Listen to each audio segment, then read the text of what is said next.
உயிரே, உறவே, தமிழே, வணக்கம். மாண்புமிகு தமிழ்நாடு முதல்வர், என் அருமை நண்பர் திரு மு.க. ஸ்டாலின் அவர்களின் 72வது பிறந்த நாளை அவரது சொந்த தொகுதியான கொளத்தூரில் முதல்வரின் கலைக்களம் என்னும் பெயரில் மனதிற்கு மகிழ்வூட்டும் கலை திருவிழாவாகவும் நாவிற்கும் மகிழ்வூட்டும் உணவு திருவிழாவாகவும் ஏற்பாடு செய்திருப்பது பாராட்டுக்குரியது. இந்த 3 நாட்களுக்கான திருவிழாவை தொடங்கி வைப்பதில் நான் மகிழ்ச்சி அடைகிறேன். சிறப்பான முறையில் நிகழ்ச்சியை ஏற்பாடு செய்துள்ள மாண்புமிகு இந்து அறநிலைத்துறை அமைச்சர் திரு சேகர்பாபு அவர்களுக்கும் திராவிட முன்னேற்றக் கழகத்தின் நிர்வாகிகள், தொண்டர்கள் அனைவருக்கும் என் பாராட்டுக்களை, வணக்கங்களை தெரிவித்துக் கொள்கிறேன். முதல்வர் திரு ஸ்டாலின் அவர்கள் எழுதிய சுயசரிதையான உங்களில் ஒருவன் வாசித்துவிட்டு நான் ஏற்கனவே சொன்ன கருத்தை பொருத்தப்பாடு கருதி மீண்டும் இங்கே சொல்லலாம் என்று நினைக்கிறேன். திருமணமான 5 மாதங்களில் மீசா கைதியாக சிறையில் அடைக்கப்பட்டார். அவர் அங்கே பட்ட இன்னல்களை திரு சிட்டிபாபு அவர்களின் சிறை டைரி, தோழர் தியாகுவின் சுவருக்குள் சித்திரம் ஆகிய நூல்களை வாசித்து என் கண்களை நனைத்திருக்கிறேன். அன்று துவங்கி இன்று வரை நீளும் கல்லும் முள்ளுமான கடினமான பயணத்தில் தன் உழைப்பினாலும் திறமையினாலும் தானும் உயர்ந்து தமிழகத்தையும் உயர்த்துகிறார் திரு ஸ்டாலின் அவர்கள். தமிழ்நாடு இன்று ஒட்டுமொத்தமான இந்தியாவிற்கும் ஒரு முன்னுதாரணம் என்று சொல்வதை விட அனைவருக்கும் புரியும்படி சொல்ல வேண்டும் என்றால் ஒரு மாடலாக இருக்கிறது. அது என்ன மாடல்னு கேட்டோம்னா டெல்லியில் சொல்லுவாங்க.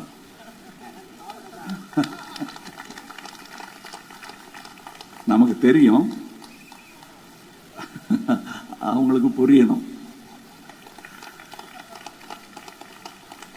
கல்வி, சுகாதாரம், வேலைவாய்ப்பு, தொழில் வளர்ச்சி, தனிநபர் வருமானம் உள்ளிட்ட அத்தனை தரப்பட்டியலிலும் தமிழ்நாடு முன்னிலை வகிக்கிறது.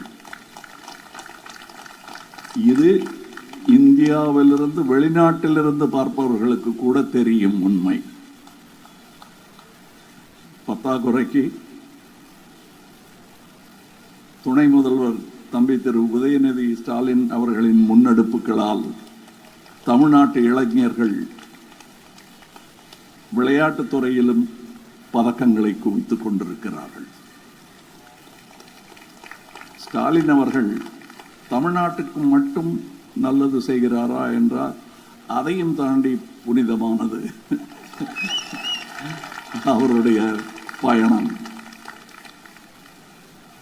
ஒன்றிய அரசு மாநிலங்களின் உரிமைகளை பறிக்க முயலும் போது இந்துத்துவ கொள்கைகளையும் இந்தியையும் தேசமெங்கும் திணிக்க முற்படும் பொழுது ஜனநாயகத்தையும் கூட்டாட்சி தத்துவத்தையும் கேள்விக்குள்ளாக்கும் போது தெற்கிலிருந்து ஓங்கி ஒலிக்கும் உறுதியான குரல்களில் சிறப்பான குரலாக திரு ஸ்டாலின் அவர்கள் திகழ்கிறார்.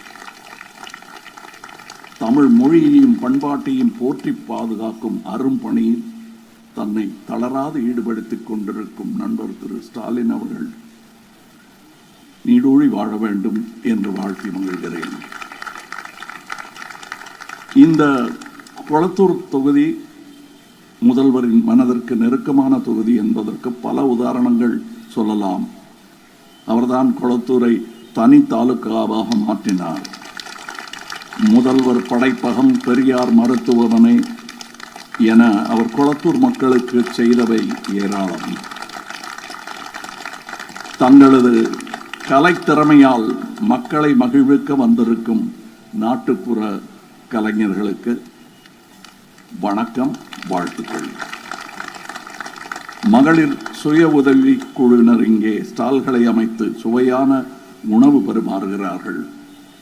தமிழ்நாட்டின் சுய உதவி குழுக்கள் மிகச் சிறப்பான முறையில் செயல்பட்டு கொண்டிருக்கின்றன. இந்த நிகழ்வை மிகச் சிறப்பாக ஏற்பாடு செய்திருக்கும் மாண்புமிகு அமைச்சர் திரு சேகர் பாபு அவர்களுக்கு, இந்த நிகழ்ச்சியை ஏற்பாடு செய்ததற்கு மட்டுமல்ல, பல கோவில்களில் பல விழாக்கள் நடப்பதற்கு அவர் காரணமாக இருக்கிறார். இவருக்கு என் மேல் தனி பரிவும் பாசமும் உண்டு என்பதை நான் அறிவேன். அதற்கு நன்றி என்று சொன்னால் அது போதாது. அவர் கொடுத்த அதே பரிவும் பாசமும் என்னிடத்திலிருந்து அவருக்கும் உண்டு என்பதை அவருக்கு தெரியப்படுத்திக் கொள்வதுதான் அவருக்கு புரியும் பாஷையில் நான் சொல்லும் நன்றி. மாநிலங்களின் உரிமைகளுக்காக தொடர்ந்து நாடாளுமன்றத்தில் குரல் கொடுத்து வரும் சகோதரி கனிமொழி அவர்கள் நேற்று ராத்திரி 11:30 மணி வரலாம் இங்கே உட்கார்ந்து ஏற்பாடு செய்துக்கிட்டு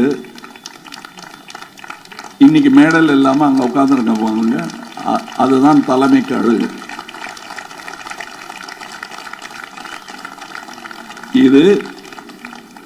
இந்த பண்பை நமது தொண்டர்கள் பார்த்து புரிந்து கொள்ள வேண்டும். இந்நிகழ்ச்சிக்கு வருகை தந்துள்ள சட்டமன்ற பாராளுமன்ற உறுப்பினர்கள், சென்னை மேயர் திருமதி பிரியா ராஜன் அவர்கள், சென்னை மாநகராட்சி கவுன்சிலர்கள், திராவிட முன்னேற்றக் கழகத்தின் நிர்வாகிகள் மற்றும் தொண்டர்கள், என் உயிரும் உணர்வுமான மக்கள் நீதி மையத்தின் உறவுகள் அனைவருக்கும் என் வணக்கமும் வாழ்த்தும். நாளை மகளிர் தினம்.